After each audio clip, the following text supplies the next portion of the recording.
l'Église face à la souffrance et au progrès technique. Alors, commençons en disant quelque chose qu'on entend souvent. L'Église promeut le culte de la souffrance et elle s'oppose au progrès technique. Ça, c'est un cliché qui est un leitmotiv un peu de notre monde moderne, qui est décliné de diverses manières. Voilà. Mais donc on reproche à l'Église d'avoir le culte de la souffrance et d'être opposé au progrès technique, tandis que le monde moderne, lui, cherche à éliminer la souffrance et fait la promotion du progrès technique. Alors on va essayer de répondre à ça dans l'ensemble de cette petite présentation. On va y revenir après. D'abord, regardons, essayons de mettre en lumière un peu les postulats de cette affirmation. Quand on reproche à l'Église d'avoir le culte de la souffrance et d'être contre le progrès technique, on suppose par avance que le progrès technique est toujours un bien et que la souffrance est toujours du côté du mal. Déjà, c'est quelque chose d'un peu manichéen, blanc, noir, et qui reste un peu à démontrer. La réalité basée sur notre expérience montre qu'il n'en est pas toujours ainsi. C'est pas complètement faux, mais il y a quelque chose de faux, parce que c'est pas toujours comme ça. On l'a vu déjà, on l'a évoqué 2 ou 3 fois. Les mines antipersonnelles, la bombe atomique, sont évidemment des progrès techniques. Faut-il les promouvoir ?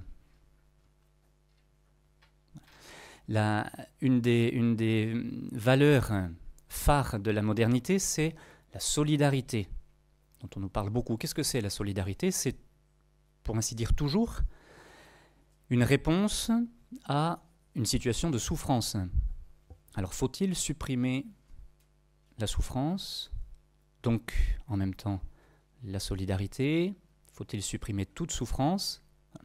Ce sont des questions auxquelles on va essayer de répondre, mais déjà il faut quand même partir sur une base saine en disant non, le progrès technique n'est pas toujours du côté du bien, la souffrance n'est pas toujours du côté du mal. On y reviendra un petit peu à la suite, mais en tout cas les choses ne sont pas si simples, et quand le monde reproche à l'Église d'être pour la souffrance et contre le progrès, et que lui au moins est dans l'autre sens, il faut déjà nuancer un petit peu cette position de départ. Alors, dans une première partie, on va essayer de décrire rapidement, bien sûr, le rapport de l'Église au progrès technique. Et puis, ça nous conduira assez logiquement, puisque ce sont quand même 2 thèmes qui sont proches, dans une seconde partie, à voir ce que l'Église dit de la souffrance. Alors, première partie, l'Église et le progrès technique. On va le faire en 3 points. D'abord, quelques petits rappels, c'est pas... Voilà. Et puis ensuite, comment le progrès doit être au service de l'homme, et enfin, le lien qu'il doit y avoir entre progrès technique et réflexion morale. Alors d'abord, quelques petits rappels, c'est plutôt pour s'amuser un petit peu, pour faire une petite promenade dans l'histoire. Donc je vous lis quelques petites... voilà. Pardon ? La grammaire française a été faite en bonne partie par les moines. Les universités sont des créations de l'Église. C'est un moine, Roger Bacon, qui a inventé la poudre. C'est lui aussi qui a décrit le mécanisme de l'œil. C'est un religieux, Bède le Vénérable, qui a contribué à expliquer le phénomène des marées. C'est un évêque, Saint Albert le Grand, qui a découvert l'arsenic et qui a rédigé les encyclopédies les plus précises de son époque sur les animaux, mais aussi sur les minéraux et aussi sur les végétaux, et en particulier avec des études scientifiques à la pointe de son époque sur les effets de la lumière et de la température sur la croissance des végétaux. Il a également rédigé des traités scientifiques sur la question des greffes. Ce sont des moines et des moniales qui sont à l'origine du langage des sourds-muets. C'est un moine, Gerbert d'Aurillac, qui deviendra le pape Sylvestre II, qui était un excellent mathématicien qui a introduit en Occident les chiffres arabes. C'est un missionnaire, Guy d'Arezzo, qui a inventé les 7 notes de musique. C'est un archevêque de Paris, Jean-Baptiste de Bellois, qui invente le système de percolation du café et la première cafetière. C'est un chanoine belge, Georges Lemaître, astronome et physicien, qui est à l'origine de la théorie du Big Bang. Voilà, puis on pourrait continuer comme ça longtemps. Bon, c'était une petite promenade rapide dans l'histoire, qui nous amène tout de suite à ce deuxième point de notre première partie. Donc, que les choses soient claires, l'Église est favorable au progrès technique. Mais, il y a un mais, pas à n'importe quel prix. Et donc ce que dit l'Église de manière très simple, c'est que ce progrès n'est un progrès que s'il est au service de l'homme. On pourrait paraphraser une expression de Jésus dans l'Évangile au sujet du sabbat et dire « la technique est faite pour l'homme et non pas l'homme pour la technique ». Donc la technique, on peut dire que c'est si vous voulez, c'est un peu le critère de discernement, même dans toutes les découvertes, etc., par rapport au transhumanisme et par rapport à la science. Voilà, le critère de discernement, c'est que la technique est un moyen et que l'homme en est le but. Et si on inverse les termes, eh bien on asservit l'homme et on fait de l'homme un objet. Et même Marx, quand il parle de l'homme comme un moyen de production, dans son système, l'homme est un moyen de production. Mais clairement, l'homme est un moyen. Et l'économie va être un but. Alors, la technique n'est pas le tout de l'homme, évidemment, puisqu'on en a parlé hier. L'homme est aussi un être spirituel. Alors, on va voir un petit peu, parce que la technique, voilà, la technique, c'est ambivalent, dans le sens où il y a de très bonnes choses et aussi de très dangereuses. Donc, la technique peut être un danger. Alors, évidemment, c'est évident pour tout le monde quand elle est une menace directe pour l'homme. C'est le cas pour les mines antipersonnelles, la bombe nucléaire. Mais elle peut aussi tout simplement être un asservissement de l'homme quand elle envahit sa vie, voilà, et qu'elle lui cache d'une certaine manière le reste du monde. Quand on ne voit plus le monde qu'à travers la technique. Sans être raciste, quand on regarde par exemple les Japonais qui visitent Saint-Pierre de Rome avec leurs machins comme ça, on ne voit plus la réalité qu'à travers... voilà. C'est une image assez... une parabole assez intéressante voilà.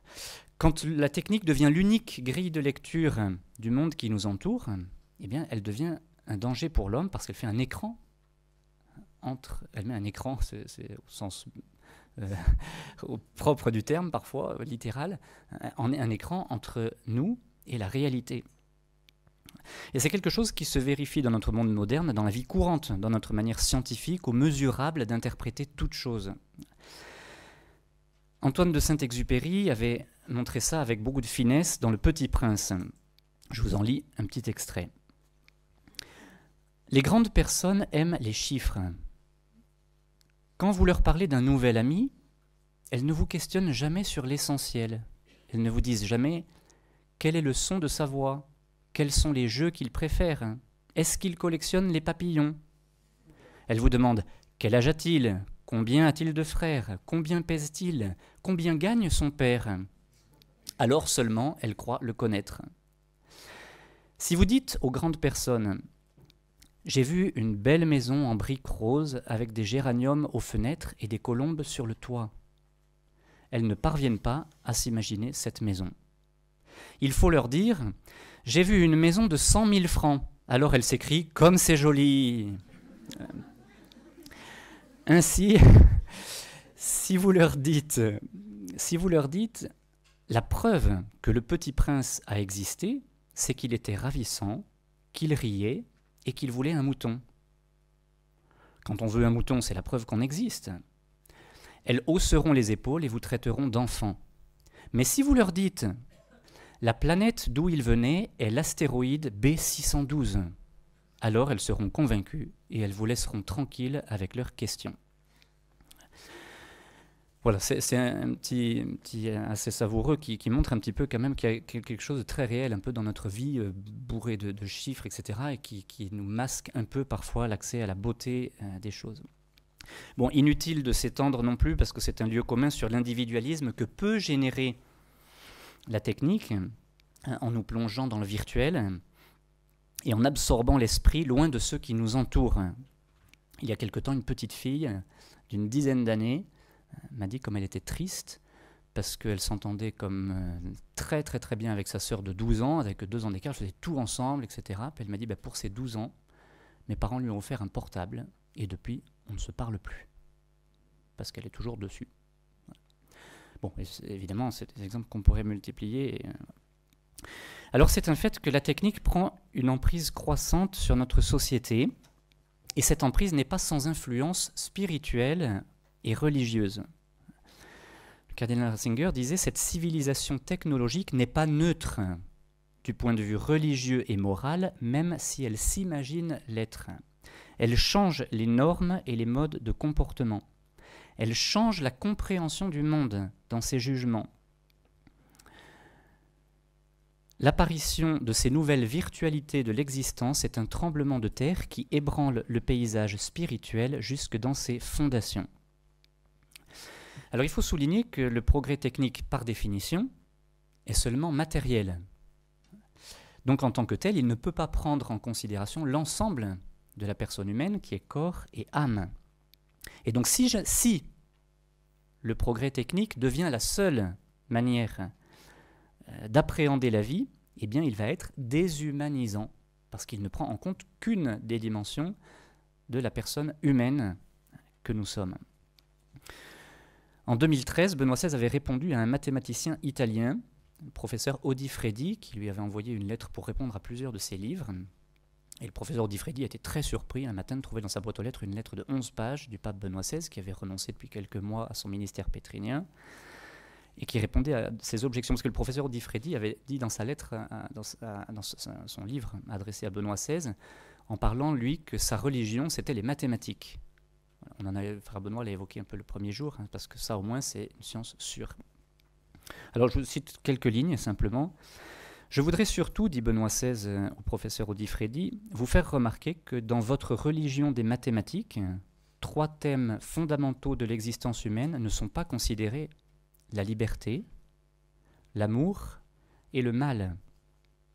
Une religion qui néglige ces demandes fondamentales reste vide de sens. Ça tombe un peu sous le sens, mais... Donc le progrès technique pour être humain, doit être accompagné d'une réflexion morale. Et il est très important aujourd'hui de distinguer ce qui est techniquement réalisable de ce qui est moral. Parce que pour beaucoup aujourd'hui, même si cette pensée est parfois nuancée, parfois un peu dissimulée, pour beaucoup aujourd'hui, c'est faisable, techniquement, donc c'est moral. Et puis parfois, il y a entre les deux le légal. Comme c'est faisable, il faut l'encadrer. Une fois qu'on l'a encadré, on a dit que c'était légal, et du moment que c'est légal, c'est moral. Alors pour affronter de manière humaine les progrès exponentiels de la technique, il faut développer en proportion une réflexion morale ou éthique. En fait, les deux mots sont très proches, un qui vient du grec, un qui vient du latin. Aujourd'hui, on préfère souvent le mot éthique parce que le mot éthique renvoie, en tout cas dans le langage courant, plus facilement au consensus, tandis que le terme de morale renvoie souvent à une transcendance. Donc on préfère utiliser le mot éthique. Voilà. Donc nous préférons utiliser le terme moral. Même si les deux, encore une fois, se valent autant sur le plan étymologique que sur le plan sur le fond. Le professeur Lejeune avait bien compris cette nécessité. Et le professeur Lejeune était quelqu'un d'excessivement clair dans ses propos. Alors, je vous lis un petit passage de ce qu'il disait. « Il se trouve que nous sommes devant un dilemme absolument redoutable, qui est le suivant. La technique est cumulative. La sagesse ne l'est pas. » La technique est cumulative, ça veut dire qu'à chaque fois qu'on a fait une découverte, quelqu'un ensuite va pouvoir s'appuyer dessus. On n'est pas obligé de repartir toujours à zéro. On peut sans cesse s'appuyer et monter l'édifice un peu comme la tour de Babel. La technique est cumulative, mais la sagesse ne l'est pas. Nous serons donc de plus en plus puissants, donc de plus en plus dangereux, mais nous ne devenons pas de plus en plus sages, hélas. Qu'est-ce que les gens dont c'est le métier comme moi pourront faire pour savoir ceci doit être fait, ceci doit être refusé? Il faut bien que nous ayons une référence. encore beaucoup plus forte que la loi naturelle dont je vous parlais tout à l'heure. Et cette référence, elle est très simple, vous la connaissez tous, elle se résume en un seul mot, à vrai dire en une phrase, mais une phrase qui juge tout, qui explique tout, qui contient tout, et cette phrase dit simplement « Ce que vous avez fait au plus petit d'entre les miens, c'est à moi que vous l'avez fait. » Ce que dit le professeur Lejeune, c'est que le cœur de la sagesse pour savoir ce qui doit être fait, ce qui ne doit pas être fait, c'est ce que vous avez fait au plus petit d'entre les miens, c'est à moi que vous l'avez fait. Benoît XVI le soulignait aussi dans son encyclique Sociale, la vérité du développement réside dans son intégralité. Le développement, s'il n'est que technique, il n'est pas un développement.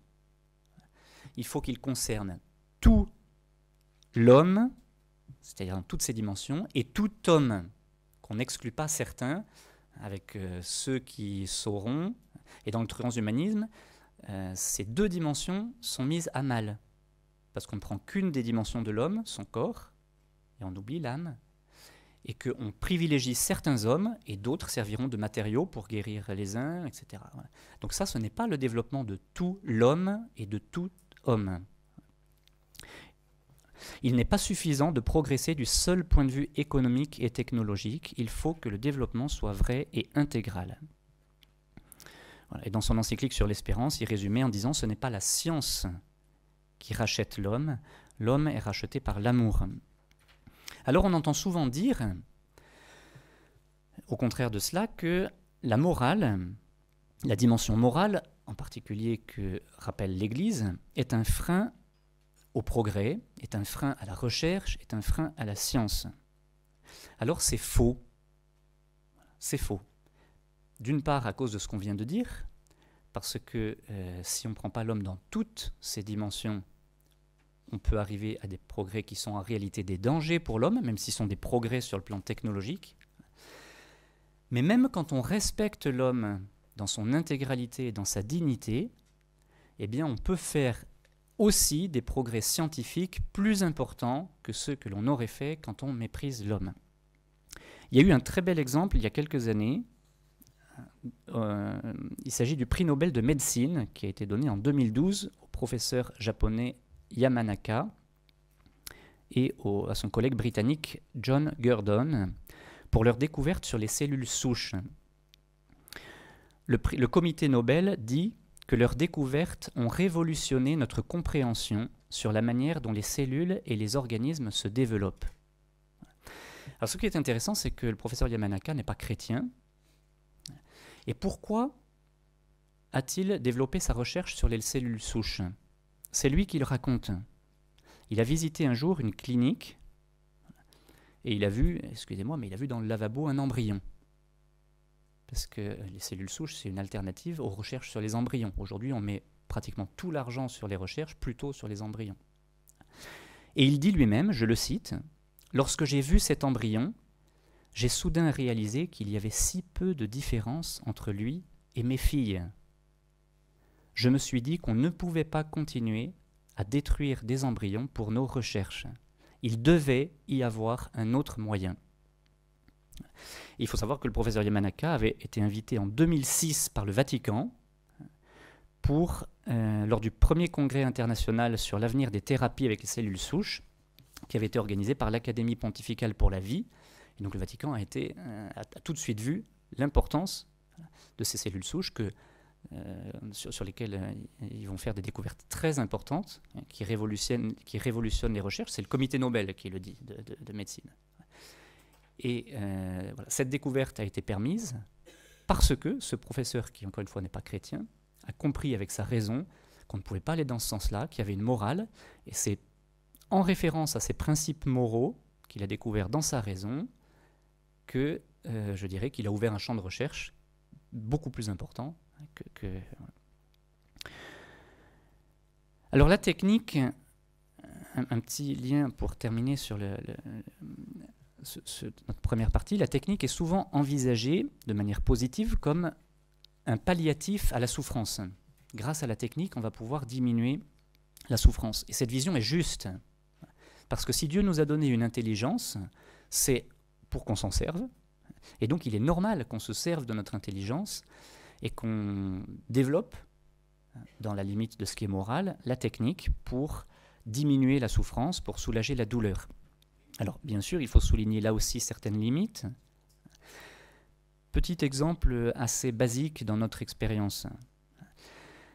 La recherche excessive de confort est nocive pour l'âme, au sens large. Là, je prends l'âme au sens d'esprit. Il est reconnu qu'une certaine ascèse, donc, qui dit ascèse dit un petit peu de souffrance, c'est de la souffrance à dose homéopathique, mais il est reconnu qu'une certaine ascèse, comme le jeûne par exemple, comme l'exercice physique, est bonne pour l'équilibre physique et mental. C'est étonnant ça, une certaine ascèse, donc une petite dose de souffrance, est bonne pour le physique et pour le mental. Vous connaissez la marque de vêtements, la ASICS, de basket, c'est les premières lettres du proverbe latin, anima sana in corpore sano, un esprit sain dans un corps sain. Et donc c'est connu que quand vous avez passé 5 heures d'affilée à préparer vos exercices de chimie ou de machin, aller faire un footing, ça tournera mieux après. Voilà. Donc, et ça, voilà. Le scoutisme, typiquement, le scoutisme est aussi un exemple très concret qu'un certain dépouillement, une certaine simplicité, un certain renoncement à trop de confort est tonifiant à la fois pour le corps et pour l'âme et source d'énergie, tandis que on le voit aujourd'hui, il n'y a pas besoin de faire de dessin, le confort à outrance, le confort et la technique à outrance ont rendu beaucoup de jeunes aujourd'hui dépendants et amollis. Et puis enfin, c'est aussi un fait constatable que pour un certain nombre aujourd'hui, y compris pour un certain nombre de chrétiens, la technique a remplacé Dieu, dans le sens où c'est elle qui va nous sauver. Alors on a confiance dans la science, on a confiance dans la technique, et on n'est pas à l'abri de cette conception. Le philosophe Jean Guiton estimait que notre foi, la foi de génération chrétienne, avait été pendant un temps trop matérialiste et que beaucoup de chrétiens avaient manqué pendant un temps de racines spirituelles profondes en ne demandant dans la prière que des choses matérielles. Alors, encore une fois, ça ne veut pas dire qu'il ne faut pas demander dans la prière des choses matérielles. Jésus nous demande de demander le pain quotidien. Mais si on ne demande que ça, eh bien, notre prière et notre relation à Dieu n'est dépendante que de choses matérielles et à terme, elle pourra être remplacée par la technique. Jean Guiton, je vous ai cité hier un petit dialogue fictif avec François Mitterrand. Là, il en a un autre à ce sujet avec le philosophe Pascal, où il discute avec le philosophe Pascal sur l'indifférence religieuse. Donc il prend un petit exemple un peu humoristique pour nous faire réfléchir. Donc il dit, Jean Guiton dit à Pascal, Richelieu était connu pour avoir des migraines. Il priait Dieu de l'en délivrer. Croyez-vous qu'il pria pour autre chose ? Pascal répond, je l'espère pour lui. Guiton lui dit, moi aussi Pascal, mais supposons par hypothèse qu'il n'ait jamais prié que pour ça. Quelle idée pouvait-il se faire de Dieu ? Pascal répond, celle d'une aspirine céleste, je suppose. Et il dit, quel rapport avec l'indifférence religieuse ? Et Guiton répond, inventer l'aspirine, et Richelieu cesse de prier. Si notre prière ou notre relation à Dieu est uniquement dans le matériel, plus la technique va avancer, plus la relation à Dieu va reculer. Donc il y a quelque chose qui n'est pas juste s'il n'y a que cela, encore une fois, parce que Dieu s'intéresse à notre réalité concrète. Mais d'ailleurs on le voit dans l'amitié, si une relation est uniquement basée sur des échanges ou du matériel, elle ne dure pas beaucoup. Alors on vient de commencer un peu à toucher au thème de la souffrance qui sous plusieurs rapports est connexe à celui de la technique. Donc on arrive à notre seconde partie. Ces deux thèmes de la souffrance et de la technique sont sans cesse en confrontation parce que la technique peut apporter beaucoup de souffrance, comme elle peut aussi beaucoup contribuer à la soulager. Donc il y a un lien dans plusieurs sens. Alors on va aborder maintenant le thème de la souffrance dans la pensée chrétienne, en gardant à l'esprit que le transhumanisme, dont nous avons beaucoup parlé, a pour but un homme sans limite, sans souffrance. Donc pour le transhumanisme, il faut éliminer la souffrance. Alors on va essayer de s'interroger graduellement en se posant la question, est-ce possible? Et même en se posant la question, est-ce souhaitable? Alors d'abord, un premier point avec quelques réflexions sur la souffrance. On va évoquer la souffrance, qui est un sujet délicat. Et vous savez, dans la Bible, on a dans l'Ancien Testament le livre de Job, où Job est un homme qui souffre et où il a des amis qui viennent lui faire des considérations très théoriques sur la souffrance, alors qu'eux-mêmes ne l'ont pas connue. Ils ne savent pas ce que c'est que de vivre la souffrance, et donc ils deviennent un peu donneurs de leçons. Alors c'est un fait que parler de la souffrance, c'est difficile, mais on doit avoir à l'esprit que l'enseignement de l'Église sur ce sujet n'est pas seulement un enseignement. Ce que dit l'Église sur le sujet de la souffrance, pour le dire, elle s'appuie d'abord sur la vie de celui qui est le Fils de Dieu et qui est venu dans le monde pour souffrir. En aimant, on va le redire et y revenir. L'Église s'appuie aussi sur la vie des saints qui ont suivi Jésus et dont tous savent ce qu'est la souffrance pour l'avoir expérimenté. Donc ils n'ont pas fait qu'en parler, ils l'ont vécu. Donc c'est très important de dire que l'Église ne parle jamais de la souffrance, contrairement à ce dont on l'accuse souvent. L'Église ne parle jamais de la souffrance de manière abstraite. Qui, dans l'histoire, a travaillé autant que l'Église à soulager la souffrance des hommes? Personne. Ça, d'un point de vue historique, on peut l'affirmer de manière très claire, personne. On peut penser aux hôpitaux qui sont nés de l'Église. On peut penser aux orphelinats, à toutes les œuvres d'éducation, aux hospices, aux religieux, aux religieuses qui se sont donnés sans compter dans des œuvres innombrables en faveur des malades et des souffrants de toutes sortes.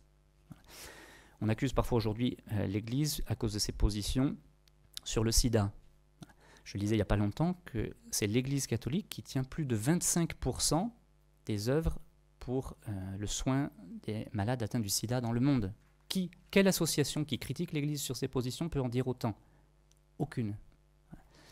Donc, encore une fois, l'Église donne les principes, comme on l'a dit, elle les donne en amont, parce qu'elle explique comment ne pas l'avoir. Mais après, elle soigne ceux qui l'ont. Voilà. Donc, voilà, l'Église ne parle pas de la souffrance de manière abstraite, c'est important qu'on sache le dire, ça.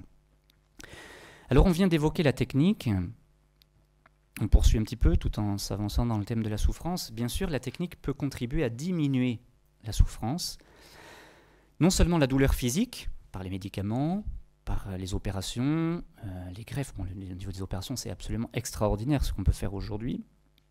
Mais la technique peut aussi diminuer des souffrances morales. Voilà. Et dans ce sens, il faut s'en servir, et c'est une bonne chose. C'est un peu le paradoxe de la technique, qui justement, parce qu'elle est un moyen, donc la technique, dans la mesure où elle est un moyen, elle est neutre. Donc elle peut être utilisée soit pour le bien, soit pour le mal. Voilà.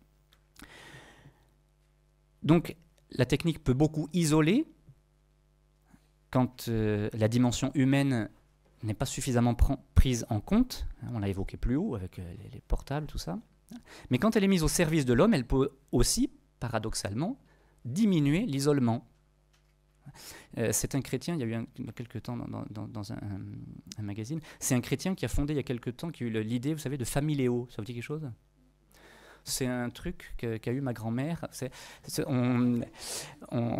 Tous les petits-enfants, etc., sont sur une liste de machins. Là, bon, et chaque petit-enfant, quand il a fait un truc, il envoie une photo avec son portable, machin, etc. Puis c'est regroupé. Puis tous les mois, l'association qui s'en occupe, je sais pas quoi, envoie un petit journal dans la maison de retraite ou à la maison d'une personne seule, etc. Comme ça, tous les mois, elle a des photos, puis des nouvelles de ses petits-enfants. Voilà. C'est un chrétien qui l'a mis au point pour se servir de l'aide technique pour diminuer l'isolement de personnes âgées qui savent pas manier les ordinateurs, etc., qui du coup reçoivent un petit journal sur papier tous les mois avec des nouvelles et des photos de leurs petits-enfants et de leurs enfants. Voilà. Donc vous voyez, une initiative chrétienne belle pour rompre ou diminuer l'isolement. Par ailleurs, la technique peut aussi nuire à l'homme, on l'a évoqué, on pense aux inventions contre l'homme, mais aussi aux conséquences de la pollution, la mauvaise gestion des biens de la création, les dépendances, qu'elles soient physiques, comme la drogue, le tabac, ou psychologiques, comme le portable. Donc la technique, redisons-le, n'est ni un bien, ni un mal en soi. Elle est un instrument dont on doit se servir pour le bien. D'où la nécessité, évidemment, de considérer attentivement pourquoi, en deux mots, en vue de quoi elle est mise en œuvre, et de vérifier constamment si elle est ajustée avec l'authentique dignité de la personne humaine qui, elle, est toujours le but. Voilà. La technique est l'instrument, la personne humaine est le but. En 1984, Jean-Paul II a écrit sur la souffrance une très belle lettre apostolique qui s'intitule Salvifici Doloris, la souffrance salvifique. Il commence par y distinguer la souffrance physique et la souffrance morale, donc celle du corps et celle de l'âme, puisque ce sont les deux dimensions de l'être humain. Et puis il dit ensuite des mots très profonds sur la souffrance, je vous en donne quelques extraits. Ce que nous exprimons par le mot souffrance semble cependant particulièrement essentiel à la nature de l'homme. Rappelons-nous aussi quand même, après les images que nous avons vues aussi de Jean-Paul II, notamment à Lourdes en 2004, vous savez, l'autre jour où il arrive pour ainsi dire plus à parler, où il est allé au bout, que quand Jean-Paul II parle de la souffrance, lui non plus n'en parle pas de manière abstraite. Le sens en est aussi profond que l'homme lui-même, précisément parce qu'il manifeste à sa manière la profondeur propre à l'homme et à sa manière la dépasse. La souffrance semble appartenir à la transcendance de l'homme. C'est un des points sur lesquels l'homme est en un sens destiné à se dépasser lui-même, et il y est appelé d'une façon mystérieuse. La souffrance humaine inspire la compassion. Elle inspire également le respect, et à sa manière, elle intimide, car elle porte en elle la grandeur d'un mystère spécifique. Ça, c'est quelque chose qu'on a tous expérimenté. On est souvent intimidé en présence de personnes qui souffrent. Et ce que dit Jean-Paul II est profondément juste parce qu'on sent qu'il y a la grandeur d'un mystère spécifique. Et on est toujours impressionné, en particulier quand on voit quelqu'un qui souffre et qui accueille cette souffrance en la transformant en don de soi. Alors, on doit le dire clairement, la souffrance est un mal en soi. Voilà, elle est une conséquence du péché originel. Dieu ne l'a pas voulu. Personne ne la recherche ni ne doit la rechercher en tant que telle. Mais peut-on et doit-on chercher à l'éliminer à tout prix? Bien sûr, la douleur physique est à combattre et on doit faire tout ce qui est possible pour l'atténuer. Tout ce qui est possible à condition de respecter la vie et l'homme. On ne supprime pas le malade pour supprimer la maladie. Ça paraît évident, mais en fait, ça ne l'est plus du tout. Quant aux souffrances morales, est-il possible de les éliminer? Elles sont liées à notre condition d'homme pécheur, et il faut souligner que bien souvent, quand elles ne sont pas dues au péché, on va y revenir, parce que pour beaucoup de souffrances, elles sont dues au péché, pas toutes, mais quand elles ne sont pas dues au péché, les souffrances morales sont très souvent une conséquence de l'amour. Par exemple, la souffrance que nous éprouvons de la mort ou de la maladie d'un proche, est-elle mauvaise? Si on parvenait, imaginons dans le délire transhumaniste dans lequel on est, imaginons qu'on arrive à supprimer, par des cachets, j'en sais rien moi, la souffrance de la mort de notre frère ou de la maladie d'un proche. Est-ce que ce serait un progrès? Est-ce que ce serait bien pour l'homme? Est-ce que c'est souhaitable d'éliminer cette souffrance? Quand quelqu'un souffre de voir une autre personne souffrir, qu'est-ce qu'on dit de lui? On dit « il est très humain ». Tiens, c'est étonnant. Pourquoi on dit qu'il est très humain? Parce qu'il souffre de voir quelqu'un souffrir. Le terme même de compassion, ça veut dire savoir souffrir avec. C'est quelque chose d'excessivement positif, la compassion. C'est quelque chose qui révèle la grandeur de quelqu'un. Le mot sympathie, d'ailleurs, c'est la même chose que compassion, mais en grec, sun pathos. C'est quelqu'un qui sait souffrir avec les autres. Ce sont des éléments d'humanité, ça. Quelqu'un qui est vraiment humain, c'est quelqu'un qui sait avoir de la compassion, de la sympathie. Tiens, quelqu'un qui sait souffrir avec les autres. C'est impressionnant quand même dans notre... Donc, même dans des termes un peu courants, on voit que le fait d'être capable de souffrir a certaines choses de positif. Pourquoi? Parce que c'est un signe d'amour. On oublie souvent de dire que la plus grande cause de souffrance, mais aussi la cause des plus grandes souffrances, c'est le péché. Donc la souffrance est d'abord, on l'a dit, à l'origine, une conséquence du péché originel, mais très souvent, la souffrance est aussi une conséquence directe, pas toujours, mais très souvent, une conséquence directe du péché des hommes. C'est le cas pour de multiples souffrances morales, la haine, les divisions, les familles détruites, la jalousie, l'égoïsme, l'orgueil. Donc on oublie souvent de dire qu'une dimension essentielle de la lutte contre la souffrance, en fait, c'est quoi ? C'est pas la seule, mais c'est une dimension essentielle, c'est la lutte contre le péché. Et ça, c'est une mission essentielle de l'Église. Donc l'Église, clairement, quand elle annonce des principes, elle lutte contre les plus grandes souffrances des hommes. Deuxième point de notre deuxième partie, la rédemption par la souffrance. Jean-Paul II écrit dans sa lettre « La rédemption s'est accomplie par la croix du Christ, c'est-à-dire par sa souffrance. » Et il ajoute ensuite le fait que chaque homme peut participer à la souffrance rédemptrice de Jésus. Jean-Paul II utilise même une expression très impressionnante. Il parle du caractère créateur de la souffrance. Et il dit « La souffrance du Christ a créé le bien de la rédemption du monde. » Et il va utiliser, on l'a entendu plusieurs fois, le terme d'évangile de la souffrance. Qu'est-ce que c'est le mot évangile ? Vous vous rappelez ce que ça veut dire ? Bonne nouvelle.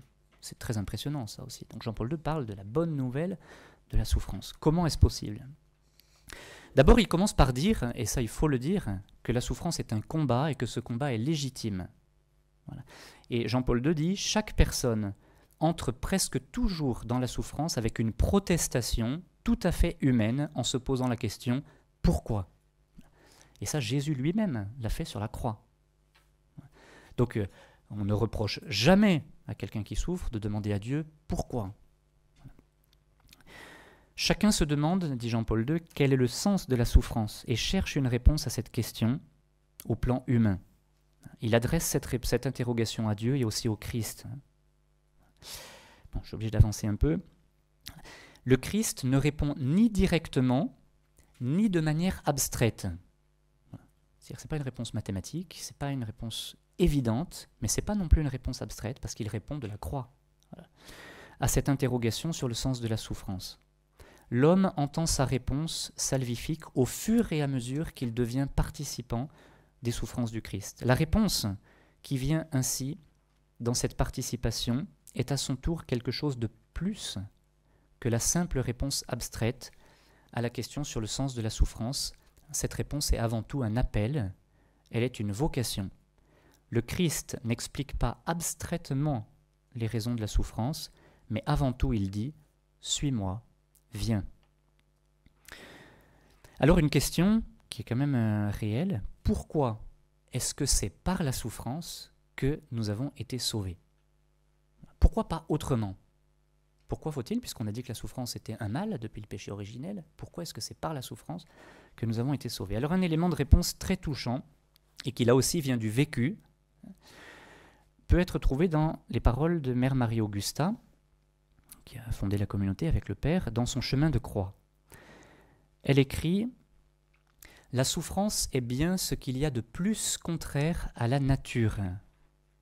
En l'embrassant, Jésus, vous nous montrez que vous nous aimez plus que vous-même. »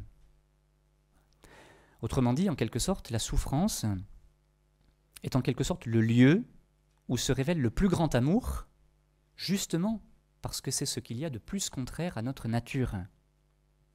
Ce qu'il y a de plus contraire à nos aspirations naturelles et légitimes. Il n'y a pas de plus grand amour que de donner sa vie pour ce qu'on aime, dit Jésus. Donc être tourné vers Dieu et vers les autres alors même qu'on souffre, c'est la marque la plus grande qu'un homme puisse donner de ce qu'il est. Voilà. Quelqu'un qui souffre et qui dans sa souffrance s'oublie lui-même pour penser à Dieu et aux autres, eh bien c'est le plus grand signe du don, du désintéressement, de l'amour. Et donc ça nous fait revenir sur ce que disait Jean-Paul II en parlant du caractère créateur de la souffrance. Bon, on en a tous fait l'expérience à des degrés divers, ou surtout on l'a constaté chez d'autres avec admiration. Vous voyez, la souffrance est quelque chose qui peut beaucoup mûrir quelqu'un, qui peut unir aussi profondément ceux qui la portent ensemble. Par exemple, des parents qui portent ensemble une souffrance d'un de leurs enfants, ou bien qui leur vient de leurs enfants, eh bien ça peut beaucoup les unir, à condition, ça c'est la condition justement du caractère créateur de la souffrance, à condition que ce soit dans l'amour. C'est l'amour qui donne le caractère créateur à la souffrance, parce que c'est le lieu où elle peut où l'amour peut le plus se vérifier, parce qu'elle est le lieu qui est le plus contraire à ce qu'on voudrait. Donc la souffrance peut soit aigrir ou replier sur nous, quand il n'y a pas d'amour, mais quand elle est vécue dans l'amour, eh bien elle ouvre aux autres, et c'est très touchant de voir combien des personnes qui ont porté de grandes souffrances ont pu être beaucoup plus attentives que d'autres aux souffrances des autres, précisément. Voilà pourquoi Mère Marie-Augusta a pu dire et vivre, aimer en souffrant, souffrir en aimant, quelle richesse. Ou aussi elle disait, la croix c'est l'amour c'est la croix, l'amour c'est la vie éternelle. Un peu plus loin, elle écrit encore dans son chemin de croix, Jésus, vous nous dites, le seul mal qui mérite vos regrets, c'est le péché. La souffrance n'en est que la conséquence ou le remède. Ainsi considérée, ne devrait-elle pas être la bienvenue en vos vies? Donc on peut voir dans le mystère de la rédemption le génie de Dieu. C'est que Dieu a transformé la conséquence du péché en remède.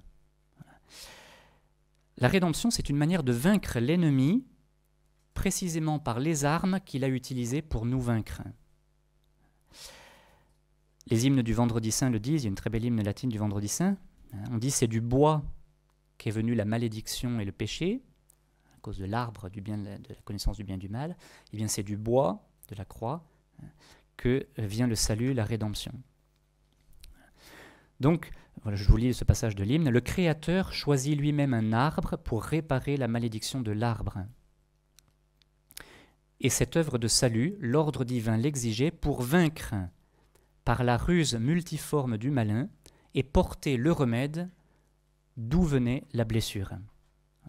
Et puis il ne faut pas oublier non plus que le christianisme ne s'arrête pas à la croix, et que la croix n'est pas le dernier mot, elle est un signe d'amour, mais il y a la résurrection après. Et si Dieu nous a sauvés par la souffrance et par la mort de son Fils, il est victorieux ensuite par la résurrection. Mais vous remarquerez que dans la résurrection, Jésus garde les marques de sa souffrance, qui sont désormais glorieuses, mais qui demeurent dans les apparitions de Jésus ressuscité. Troisième point de cette deuxième partie, les saints et la souffrance. Les saints sont des hommes et des femmes, on l'a beaucoup vu hier soir, qui eux-mêmes ont souffert et qui en même temps ont cherché à soulager la souffrance des autres sous toutes les formes où ces souffrances pouvaient se manifester.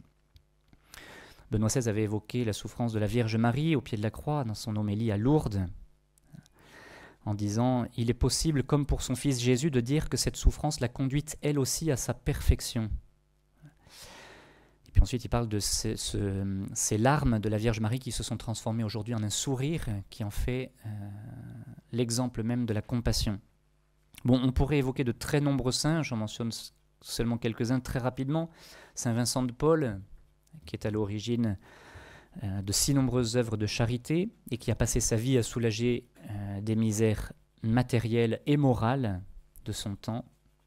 Saint Jean de Dieu, Saint Camille de Lélis, qui ont fondé des ordres hospitaliers, infirmiers, pour prendre soin des malades.